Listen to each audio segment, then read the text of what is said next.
Hola, ¿qué tal? Bienvenidos todos. Esta es la penúltima clase teórica que ofrecemos en el curso de radio. La vamos a hacer de manera virtual y va a ser virtual asincrónica porque coinciden los horarios de clase con los horarios de transmisión que tengo por estos días. Entonces vamos a hacerla grabada. La estoy grabando en la noche del miércoles previo a las dos sesiones de clase, a las 8 y a las 10 de la mañana del día jueves en la Universidad de Medellín. Vamos a hablar hoy del lenguaje radiofónico, que es el documento número 6 de los 6 que hay que estudiar para el examen final. Este es el último, los otros 5 ya los valoramos, los miramos, los expulgamos un poco en las sesiones teóricas y este lo voy a hacer mediante esta vía que espero que sea útil y que si genera inquietudes, pues lo haremos de manera práctica. Una vez termine la clase, la sesión, usted termina de verla,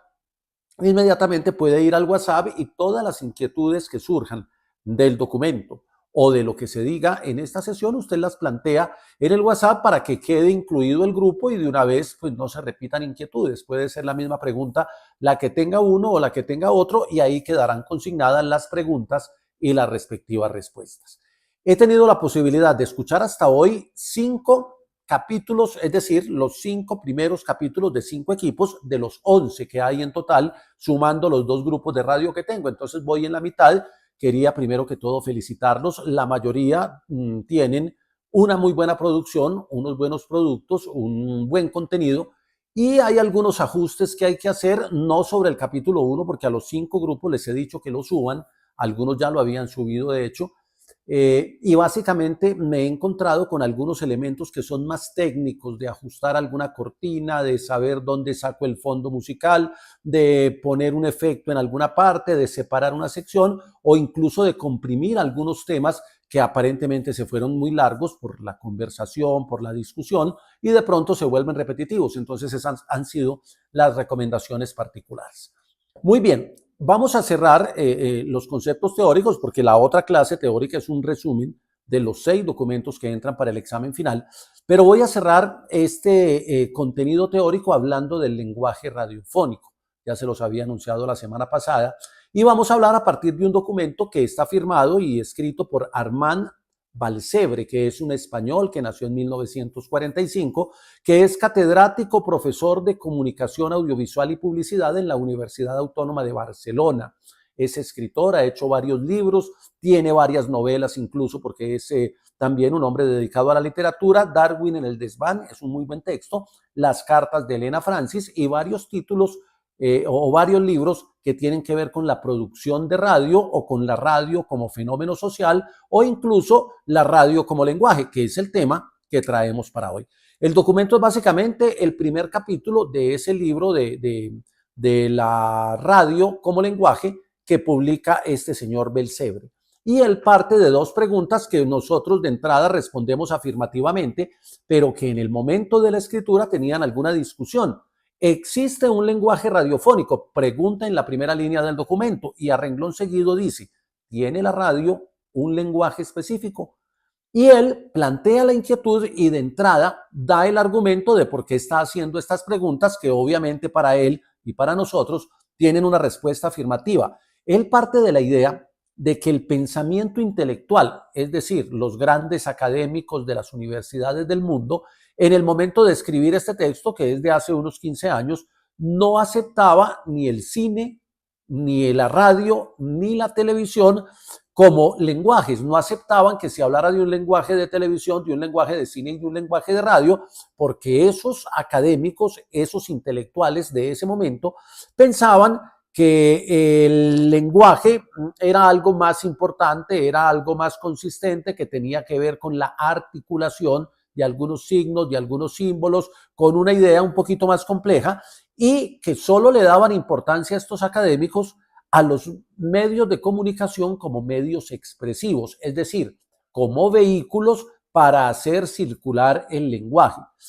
Y ese punto de partida es muy interesante porque Vallcebre, el escritor del texto, dice, pues si la radio fuera solo un vehículo por el que se canaliza un lenguaje o un mensaje, pues no tendría sentido que utilizáramos la música, los silencios, los efectos sonoros, los sonidos ambiente como elementos discursivos dentro de la construcción del producto radial, y no tendría sentido hablar de productos sonoros, que es lo que nosotros hacemos cuando elaboramos un podcast o cuando presentamos una propuesta de programa de radio para una emisora o para una estación radiofónica. Entonces dice Belcebre que esos académicos intelectuales del momento ignoran que la radio, la televisión y el cine tienen unas reglas propias dentro de la forma de elaborar el discurso que va en esos medios, que aparte de eso tienen unos códigos de expresión, tienen unos discursos propios y eso les permite estructurarse como lenguaje. Esa afirmación de entrada prácticamente resuelve el documento porque nos está respondiendo afirmativamente la pregunta si hay un lenguaje radiofónico y ese lenguaje radiofónico tiene un discurso propio distinto a la televisión, distinto al cine y distinto a la prensa y a otros medios expresivos. Tiene unos códigos de expresión que luego va a pasar a explicarlos y a detallar cada uno de ellos, y tiene unas reglas que ustedes y yo las hemos ido conociendo con las prácticas que hacemos en las sesiones de clase, con el ejercicio de escuchar algunos modelos y algunos ejemplos de producciones radiales, y también con el ejercicio de hacerle seguimiento a los podcasts, que no necesariamente tiene que ser un ejercicio riguroso, sino que por gusto, porque todos somos de alguna manera internautas de este mundo digital y todos en algún momento hemos escuchado un podcast, así sea por recreación, por recomendación, porque lo buscamos o porque nos lo encontramos accidentalmente porque el famoso algoritmo nos lo sugirió. Y cada que hemos escuchado un podcast, incluso lo que hemos hecho en clase, escuchando a Diana Uribe en uno de sus segmentos sobre la historia de la radio, entiende uno que no es solo la voz de la señora, el instrumento musical que se utiliza, que no es solo el contenido verbal que ella dice, sino que, como lo vimos en una clase anterior, hay una prosodia, hay unas herramientas, unas formas, unas bases y unas expresiones que se le agregan al lenguaje para constituir un mensaje mucho más elaborado y mucho más allá de lo estructurado a partir de signos y símbolos, es decir, más allá de lo que se dice, es la forma como se dice o el acompañamiento que se le pone a lo que se dice para generar alguna emoción, algún sentimiento o un impacto en esas personas que llamamos oyentes, y que luego va a decir el mismo autor del texto, Belcebre, que se convierte en un elemento fundamental el oyente dentro del lenguaje radiofónico. Entonces, esta es la entrada que él le hace al texto. Dice que no es solo, la radio no es solo el perfeccionamiento de una técnica que se aprende. Todos vimos unas clases de locución la primera y segunda semana del curso, pero no es solo perfeccionar esa locución, que de hecho muchos de ustedes, y tengo que felicitarlos, lo han logrado con las prácticas en cabina y seguramente con algunas prácticas por fuera. Pero él dice que no se trata solo de perfeccionar esa técnica de locución, sino de un inventario de una naturaleza de sonidos diferentes que son los que se transmiten, y que esa naturaleza de sonidos diferentes es lo que en algún momento nos va a permitir hablar de una gramática propia dentro de la radio o de una sintaxis de la radio, es decir, de un orden de los elementos en el discurso o de unas formas de expresión propias del discurso radiofónico. Ustedes lo han hecho en este ejercicio que hemos llegado a la elaboración de los podcasts. Muchos en las asesorías que tuvimos o en las prácticas que hicimos, en las recomendaciones y en las conversaciones que teníamos, yo les decía, hombre, la entrada no funciona. Tratemos de buscarle una cortina musical. ¿Por qué no le ponemos a esto una presentación? Tratemos de que los capítulos tengan la misma duración y la misma estructura. Tratemos de que las voces se mantengan en sus mismas funciones, que cada quien cumple un rol, porque eso nos va dando una identidad y nos va dando un reconocimiento y una recordación dentro de los oyentes. Pero más que la recordación, estamos hablando de lograr unas formas de expresión propias del proyecto podcast o del proyecto programa de radio, que le van dando identidad al programa y que le van construyendo un orden, llamémoslo sintaxis, y una forma de expresión, llamémosla gramática, que termina siendo una gramática radial y también una sintaxis radial. Esta es la introducción del texto, que luego empieza a desarrollar porque finalmente el texto se trata de eso que acabo de hablar, pero luego empieza a hablar por capítulos definiendo qué es el lenguaje, cuáles son los mensajes, cuál es el contexto dentro del que se da un mensaje, para terminar hablando del mensaje sonoro y definir 3 o 4 conceptos que son muy técnicos, pero que nos ayudan a entender todo lo que ha pasado en el curso a lo largo del semestre. Entonces voy a pasar al siguiente capítulo o al capítulo siguiente, que es la definición del lenguaje que utiliza el autor para aterrizar de alguna manera el concepto y luego hablar posiblemente de un lenguaje radial, que es lo que él plantea que sí existe y que, repito, coincidimos en él quienes trabajamos o quienes enseñamos el contenido de la radio. El autor plantea esta conceptualización del lenguaje radiofónico desde la escuela de pensamiento del estructuralismo. El estructuralismo es una corriente histórica de pensamiento que habla del proceso comunicativo como un proceso de elaboración de un mensaje y de envío del mismo desde un emisor hasta un receptor, con un ejercicio de codificación que hace el emisor y de codificación que hace el receptor. En ese concepto básico, clásico de la comunicación desde el estructuralismo, la codificación es un ejercicio que se hace a partir de los signos y de los códigos para tratar de armar el mensaje y para tratar de desarmarlo, de interpretarlo o de entenderlo o de traducirlo utilizando diferentes acciones para comprender lo que el emisor quiso decir o quiso orientar desde el mensaje. En esa mirada del estructuralismo, entonces hablamos de una definición de lenguaje básica, sencilla y elemental, pero que permite entender qué es un lenguaje. El lenguaje es un conjunto sistemático de signos que permite ese conjunto sistemático que se dé cierto tipo de comunicación. Por eso se habla de una función comunicativa que incluye 3 elementos: el código, el mensaje y el uso social y cultural, al que muchos llamamos el contexto en el que se da la comunicación. Es prácticamente devolvernos a una clase de introducción a las ciencias de la comunicación para mirar la comunicación del estructuralismo, pero esa definición del lenguaje es determinante para entender la radio como un lenguaje, para asumirla como tal y para tratar de escarbar un poquito, sobre todo en el concepto de código, porque lo que va a hacer el autor más adelante en el texto es entender que el código en el lenguaje radiofónico es el mensaje sonoro, no es la palabra hablada, no es la música, no son los silencios, no son los efectos, son todos esos elementos armados, acoplados, pensados y estructurados para construir algo que él utiliza como código, que es el mensaje sonoro. Entonces, para entender bien el documento hay que entender que cuando hablamos de lenguaje radiofónico, el código es el mensaje sonoro completo y no alguna parte o alguno de los elementos que lo componen. La palabra hablada es fundamental en la radio, pero no es el código como tal. La palabra hablada es el código cuando yo estoy hablando con otro, pero cuando voy a la radio y utilizo otros elementos que complementan, que matizan, que le generan un efecto, que le generan una emoción a lo que estoy diciendo con palabras, entonces ya no puedo decir que el código sean las palabras y los efectos o las palabras y la música, sino que tengo que asumir el mensaje sonoro completo como un código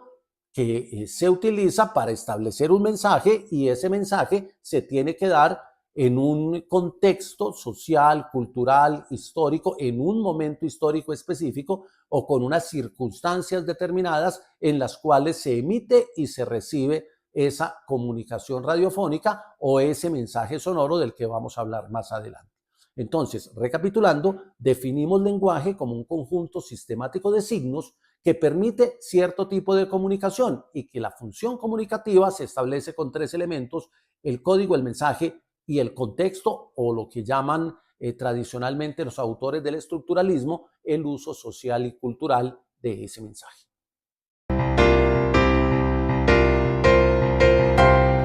El documento sigue con la definición de mensaje, que es uno de los 3 elementos del lenguaje, para poder pasar a hablar del lenguaje radiofónico. Entonces, el mensaje se entiende como una secuencia de signos que están reunidos según ciertas leyes, y esos signos han sido aprendidos por repetición, por hábito, por costumbre, por el emisor y el receptor. Dice el autor que el mensaje es esa secuencia elaborada de los signos según ciertas leyes. Entonces, llevado al concepto de la radio tiene unas leyes que son evidentes, otras que son normas legales y otras que son normas tácitas de simplemente trabajo de la radio. Yo les decía en alguna clase, en la radio todo empieza y todo termina. Eso puede ser una ley o una norma que se cumple, hay que saludar y hay que despedirse, hay que saber cuándo empieza o cuándo termina el programa. Y para eso se utilizan diferentes elementos, o se hace con una presentación, con un cabezote de presentación, o se hace con una música grabada, o se hace con un saludo, o se hace con la repetición de ciertas formas verbales, como los nombres de los integrantes, o dar la hora y decir que estamos en determinada emisión de la semana, dar la fecha, la hora, el día en el que estamos. Esos son elementos repetitivos que se utilizan y que son, de alguna manera, están cumpliendo esa norma tácita de que todo empieza y todo termina en la radio, de que uno tiene que saber cuándo arranca y cuándo termina, porque no se puede cortar, romper, dejar el corte en cualquier parte y cambiar, porque uno dice, ve, esto no se acabó, me dejaron iniciado, el programa como que se perdió. Y realmente es una norma tácita. Entonces, mensaje es secuencia de signos según ciertas normas y ciertas leyes. Cuando hablamos desde el lenguaje escrito, pues hay ciertas normas y ciertas leyes de sintaxis, de gramática, de orden de las oraciones, etcétera, etcétera, que ustedes las repasan, las aprenden en la escuela y las empiezan a utilizar y las incorporan y después no se acuerdan de ellas. Nadie se pone a escribir pensando en cuál es el complemento directo, dónde está el sujeto, si el sujeto es tácito, si el complemento es indirecto, si es indirecto de forma, de modo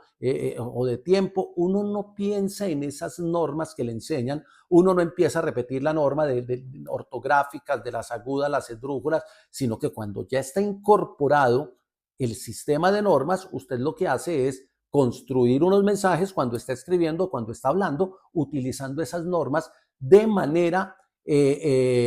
inconsciente y casi que las pone en funcionamiento sin tener que repasarlas. Lo propio pasa con la radio, la televisión y el cine como lenguajes. Nadie se pone a repasar las normas, a aprendérselas, aunque los signos se aprendan por repetición, va llegando una parte, no digamos mecánica, sino funcional, en la que uno empieza a elaborar sistemas de manera continua. Pues los que hacemos radio todos los días no pensamos ni en las normas ni en las teorías de la radio, sino que simplemente arrancamos la programación y sabemos cuál es la dinámica y cuál es el orden, la secuencia que debe llevar eso que estamos diciendo o esos temas que estamos desarrollando desde un principio hasta un fin. Entonces entendemos el mensaje como la secuencia de signos reunidas según ciertas leyes y que solo hay comunicación cuando esos signos son conocidos tanto por el emisor como por el receptor y son incorporados en un ejercicio de repetición, de secuencia, de hábito o de consumo. Entonces, ese mensaje, dicho en términos muy sencillos, es la agrupación de elementos en un repertorio de signos que los vamos organizando de acuerdo con unas leyes existentes. Entonces, ahí ya tenemos el concepto de lenguaje en términos generales y el concepto de mensaje en términos generales. Lo que está haciendo el autor de este documento, que es el documento número 6, es tratar de llevarnos con esas definiciones para luego empezar a hablarnos del lenguaje radiofónico, la radio como un lenguaje, a partir de esos conceptos universales y tratar de demostrar que efectivamente lo hace y que la radio sí es un lenguaje y sí se debe asumir como tal a la hora de trabajar con él.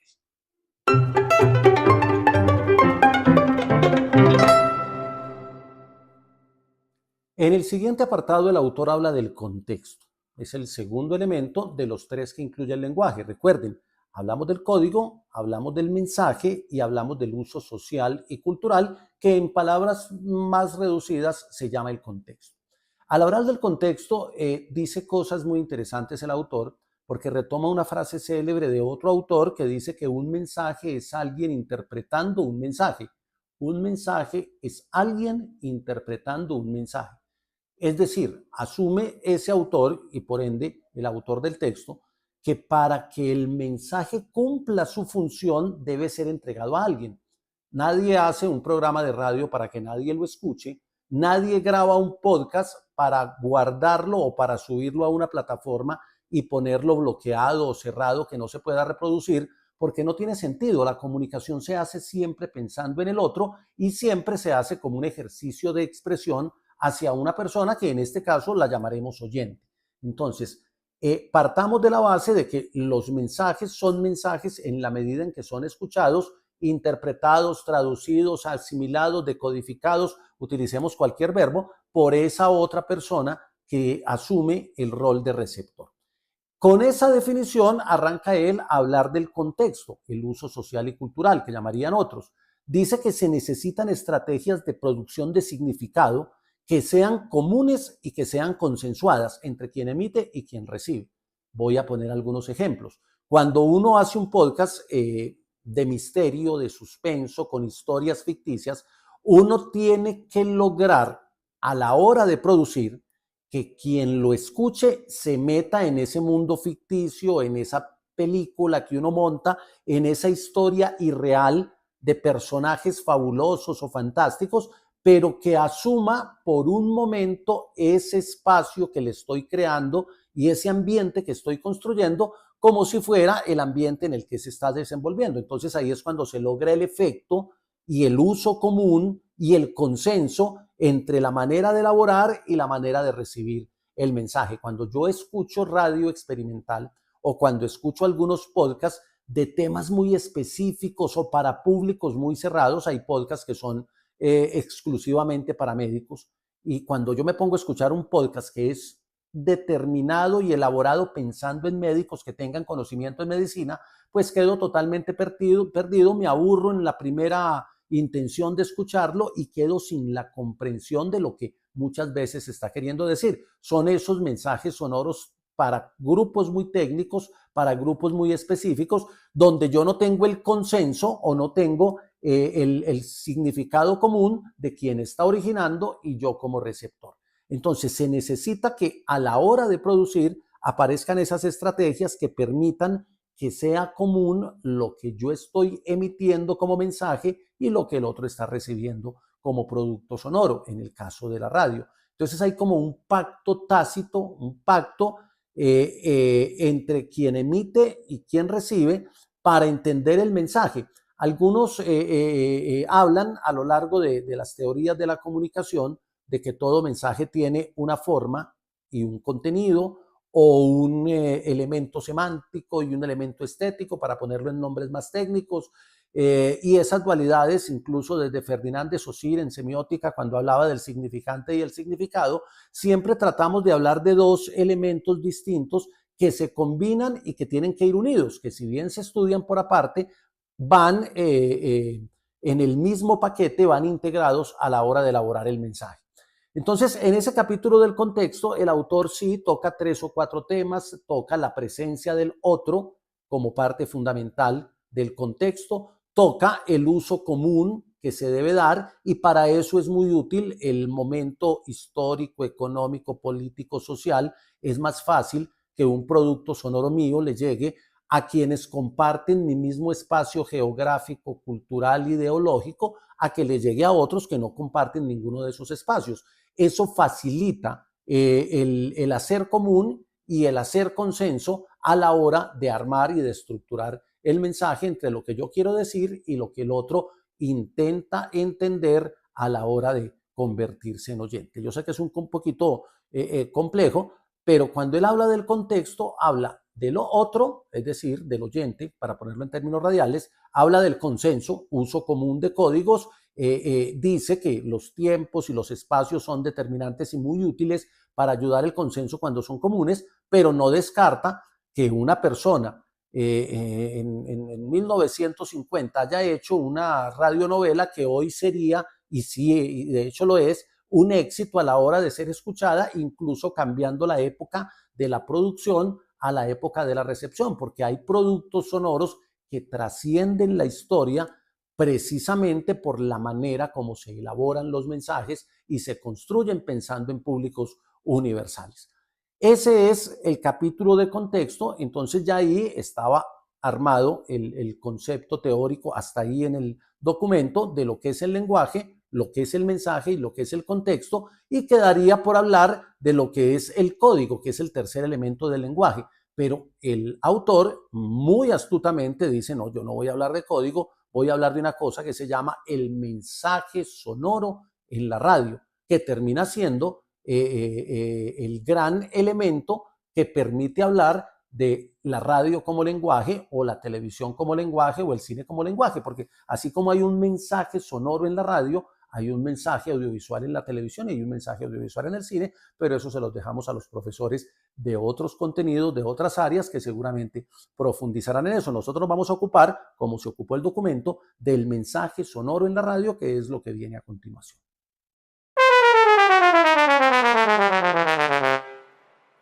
El capítulo que sigue en el documento o el subtítulo que tiene es prácticamente donde está el quick del asunto para poder hablar del lenguaje radiofónico y es el del mensaje sonoro en la radio. Él comienza definiendo el sonido como un ruido elaborado en una cadena de significantes, no entendido como un sonido disonante, como un sonido ocasional, accidental, sino como un ruido elaborado, no como un ruido cualquiera, sino un ruido que está elaborado en una cadena de significantes. Entendiendo por ruido, creo que la palabra sonido. Entonces, ese ruido elaborado en una cadena de significantes es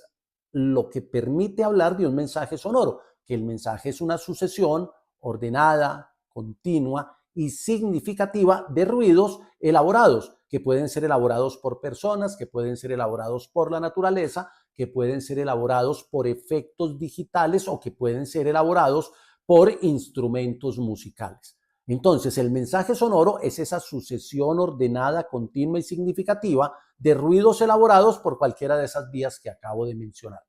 Dice el autor del texto que al principio la radio pensaba que la forma comunicativa de la voz era el elemento fundamental y era realmente el componente fundamental del mensaje sonoro, pero que con el pasar de los años y con la aparición incluso de la tecnología y las facilidades que le ha permitido a la radio para elaborar muchos efectos, muchos ambientes, muchos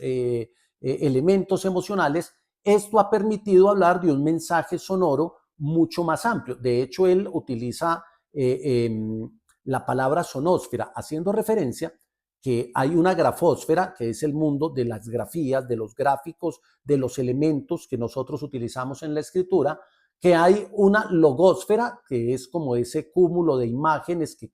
todos vamos convirtiendo en elementos simbólicos y los vamos utilizando, y entonces dice que se debe hablar también de una sonósfera como el universo donde convergen todos los sonidos o los mensajes sonoros utilizados en la producción radial y que son elaborados con unos códigos que componen el sistema sonoro. Ese sistema sonoro ya lo había definido Mols, que era otro autor que cita el del texto. Mols hablaba de un discurso hablado, la palabra del ser humano, de unos sistemas acústicos que son como los efectos sonoros y de la música como un elemento fundamental. Pero Moles no había incluido el silencio como un elemento del sistema sonoro, porque siempre se entendía el silencio como un descanso, como un elemento accesorio, como una pausa que se utilizaba o para descansar o para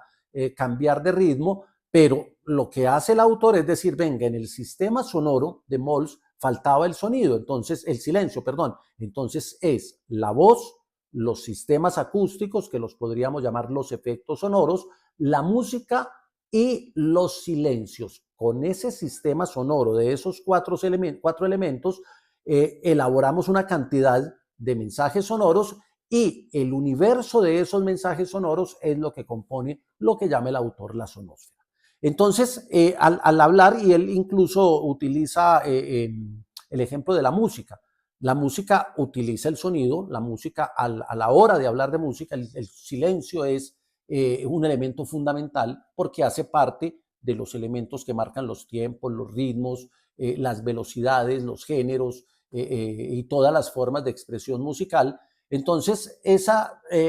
relación entre la elaboración de unos sonidos, pero el uso de unos silencios, es lo que se llama en música el suceso sonoro, un conjunto de sonidos que constituyen una estructura. Entonces, al armar una canción, yo tengo unos sucesos sonoros que son esas combinaciones entre lo que suena y lo que no suena, que es el silencio, pero que es intencionado. Entonces, al tomar el ejemplo de la música, dice el autor, pasemos a la radio. La radio se arma con un sistema sonoro que son esos cuatro elementos: la palabra hablada, los sistemas acústicos o efectos, la música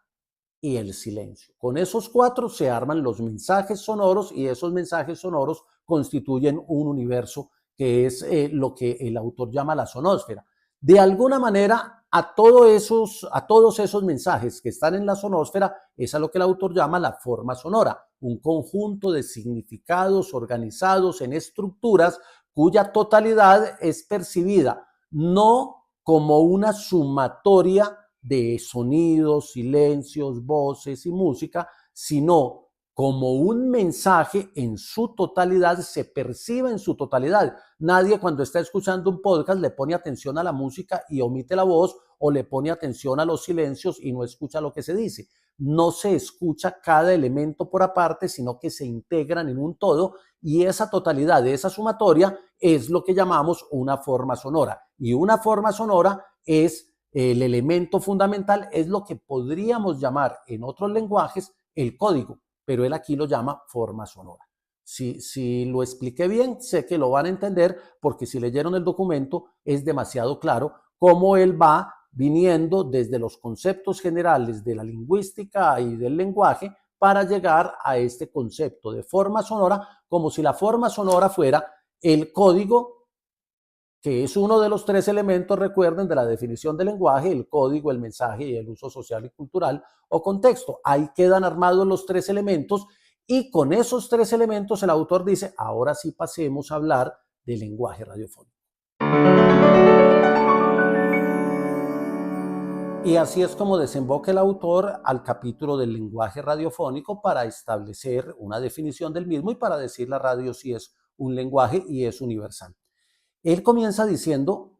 en ese último capítulo que ya está claro que el lenguaje radiofónico no es solo la palabra hablada, que tal vez en los inicios de la radio los profesionales del periodismo pensaban que la palabra hablada era el elemento constitutivo y fundamental de la radio, y se ocupaban solo de trabajar ese discurso hablado, de perfeccionar la manera de hacerlo, de trabajar las voces para producirlo, y del contenido, que era la información que se entregaba, dándole mucha relevancia a lo que él llamaba el monólogo expresivo. Y pone algunos ejemplos, un ejemplo por ahí de una noticia de migración hecha en líneas consecutivas solo como texto, pero luego coge ese texto y lo interviene con algunos efectos y sugiere alguna música o algunos elementos adicionales para que uno note la diferencia entre lo que es un texto plano, elaborado, dicho. Tal vez ustedes se acuerdan el ejercicio que hicimos sobre la radio y yo, el ejercicio autobiográfico de la primera, segunda semana de clase, donde lo hicimos grabado en cabina, y sí, es un texto sonoro,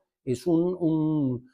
texto elaborado y leído tal vez con una buena intención y con una buena lectura, pero que el secreto o la fuerza estaba solo en el texto, porque ese texto no fue pasado por producción. Yo de hecho se los envié a ustedes y les dije: si alguno quiere, le pone música de fondo, le pone unos efectos, le pone algo, lo decora, lo engalleta, lo produce para que quede más elaborado. Esa vez el ejercicio era pensando en que cuando llegáramos a este concepto del lenguaje radiofónico, ustedes entendieran que ese texto leído que ustedes hicieron, producido para radio o producido como elemento sonoro, producto sonoro, hubiese sido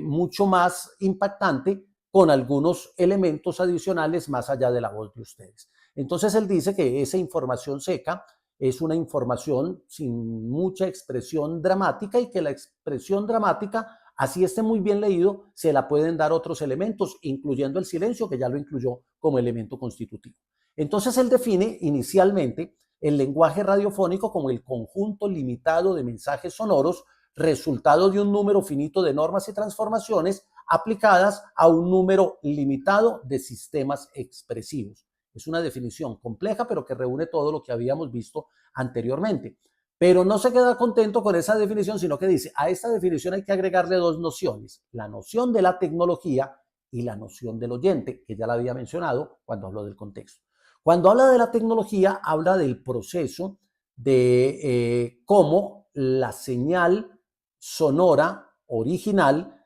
puede tener unos trastoques o unos ruidos o unas deformaciones por efectos tecnológicos, porque el micrófono no capta bien el sonido, porque el sonido ambiente se mete por el micrófono, porque la señal por la que se transmite se ensucia, porque la señal por la que se transmite rebota en las montañas y a veces se pierde, porque se generan desde lo técnico y tecnológico unos elementos que pueden distorsionar el sonido. Entonces él dice que a esa definición de lenguaje radiofónico hay que incluirle la tecnología, pero la tecnología pensada en un elemento que le agregue valor al mensaje sonoro. Entonces ahí es cuando cogemos la consola y utilizamos los efectos y le ponemos un puntico de reverb o le ponemos más brillo al micrófono o le ponemos ganancia o le bajamos o le subimos el volumen para que las voces queden equilibradas. Todo eso es la tecnología haciendo parte del lenguaje radiofónico. Y el otro elemento es el oyente, que ya lo había definido en el contexto, pero aquí le da un valor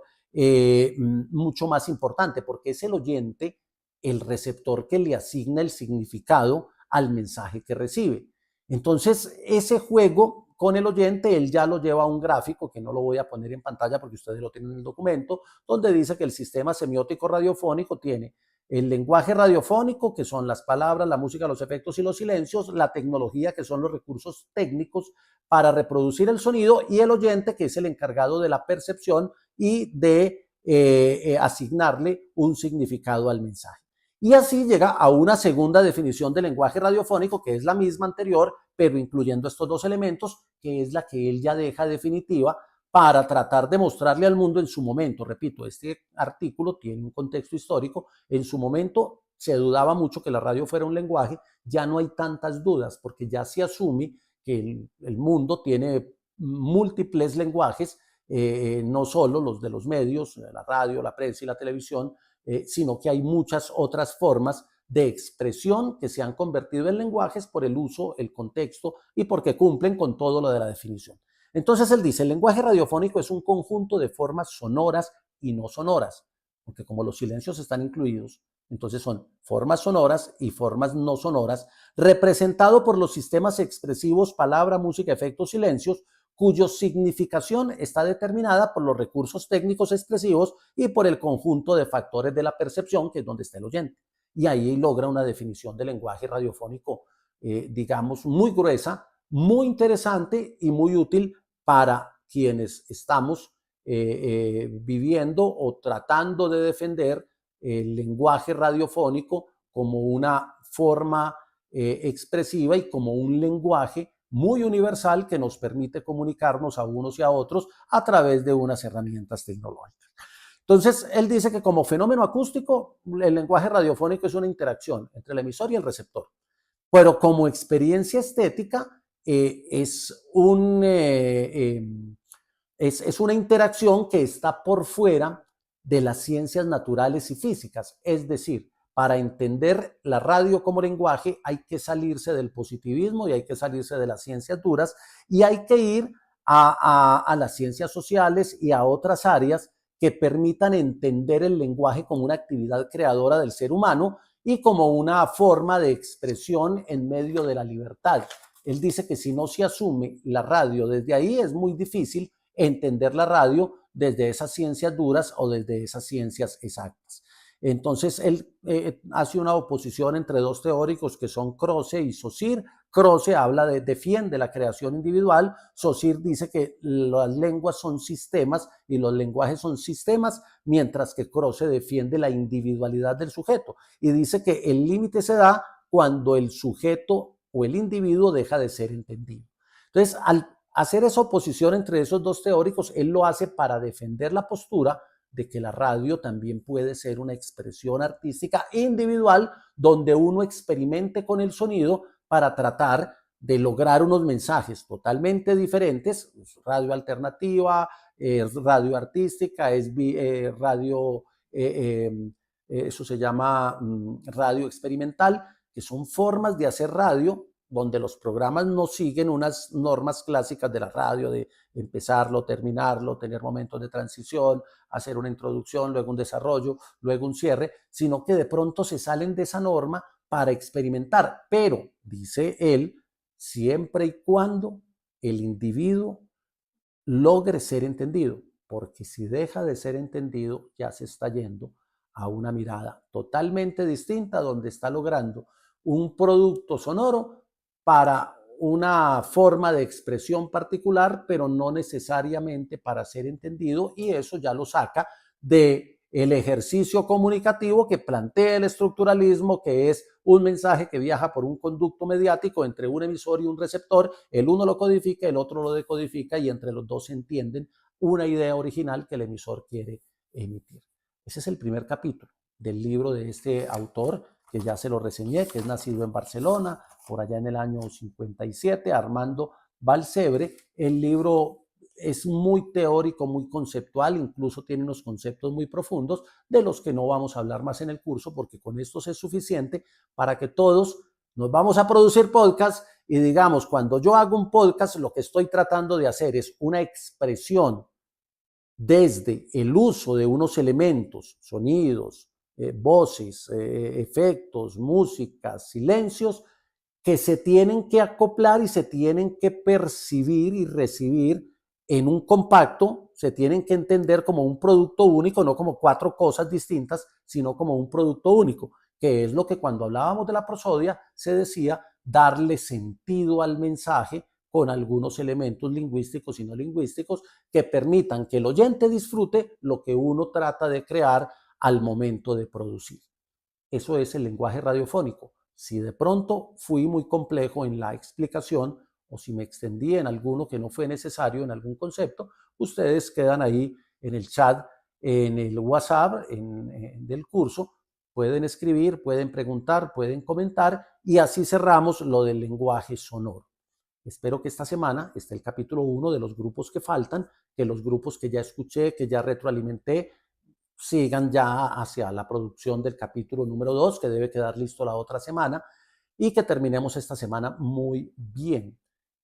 Vamos sobre la marcha, la otra semana vuelvo y les mando instrucciones y hacemos también una clase así con los 6 documentos explicados brevemente a manera de resumen para recordar algunos conceptos que van a ser útiles para el examen final, pero sobre todo para que nos quede el compendio de lo que fue este curso de radio en la Universidad de Medellín. Les deseo un feliz día a todos, espero sus comentarios, espero sus preguntas, sus inquietudes, sus opiniones, y si algún equipo de los que está realizando el podcast necesita una asesoría particular, necesita hablar conmigo para algún tema puntual, recuerden que estamos en asesoría permanente, estamos a un chat de distancia y con un mensajito coordinamos y procedemos. Con los grupos que ya escuché vamos muy bien y creo que en el comentario que les he enviado de respuesta casi que les he asesorado lo que puede ser la producción del capítulo número 2. Vamos por buen camino y vamos a terminar muy bien.